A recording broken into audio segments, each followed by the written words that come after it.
Today we're going to walk through how to functionally test the GTUTK20 with just the IntelliGuard trip unit, no breaker attached.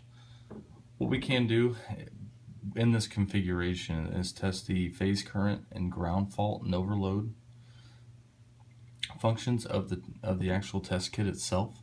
And where we're going to get what we need to be seeing, the results, is out of the manual.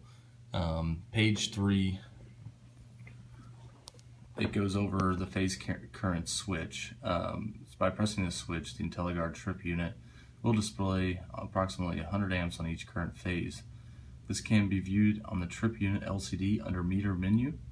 The switch has a red LED that indicates the state of the switch. LED on when the switch is on. So what I've done is I put the interconnect cable attached to the test kit to the IntelliGuard trip unit. So I'm going to turn the test kit on. There we get power to our trip unit. What I'm going to do is I'm going to scroll down to meter,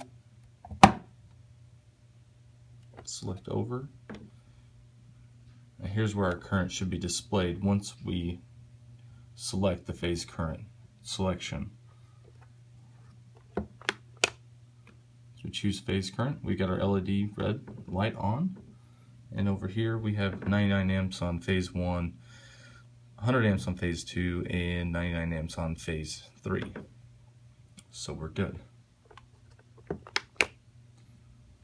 we're going to test next is the ground fault and overload function. This can also be found in the manual, very last page, page 8. It will go over rating plug selection for RELT and short time test. What we have installed here is a 800 amp rating plug. So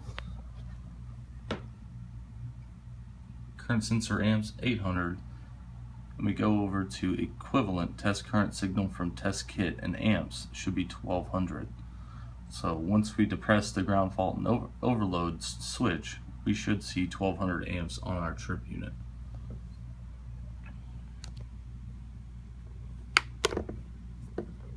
And depress it, hold it down, red LEDs on, and we have 1191, 1200, and 1202 on phase 1, 2, and 3. I'm going to let it go. We should see it drop all the way down to 0. What I'm going to do next is ensure that the trip unit itself saved it and saw that as a fault condition. So I'm going to go back out of the menu, go down to events, select over. There we go. On March 4th, 2016, at 12:36, we saw a fault of 1192, and that's when it saw that ground fault overload.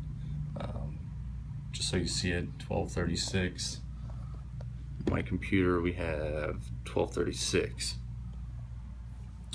And that concludes a functional test of the GTUTK20 test kit.